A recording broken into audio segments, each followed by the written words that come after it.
அண்ணா சாலையில் கட்டப்பட்டு வரக்கூடிய புதிய மேம்பால பணிகளால் பீக் அவர் நேரங்களில் போக்குவரத்து நெரிசல் ஏற்படுகிறது. பணிகளை விரைந்து முடிக்க வேண்டும் என்று பொதுமக்கள் கோரிக்கை விடுத்துள்ளனர். விவரங்களோடு களத்திலிருந்து இணைகிறார் நம்முடைய சிறப்பு செய்தியாளர் சுபாஷ். தற்போது போக்குவரத்து நெரிசலை கட்டுப்படுத்துவதற்கு என்ன நடவடிக்கை எடுத்திருக்காங்க? தற்போது இந்த பணிகள் இன்னும் எத்தனை நாட்களுக்கு நீடிக்க வாய்ப்பு இருக்கு?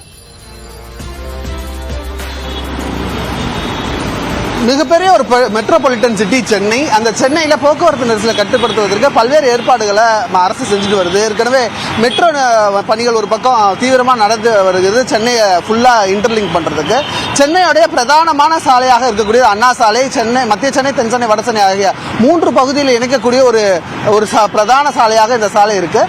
அப்படி இருக்கக்கூடிய இந்த பகுதியில் சைதாப்பேட்டையிலிருந்து தேனாம்பேட்டை வரை கிட்டத்தட்ட ஒரு 6-7 சிக்னல் கடந்து போக வேண்டியது இருக்கு.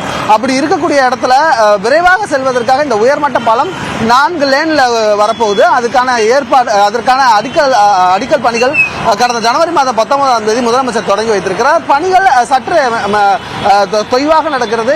2-3 ஆண்டுகளுக்கு மேல் இந்த பணிகள் நடக்கும்ன்றது தகவலாக சொல்லப்பட்டிருக்கிறது.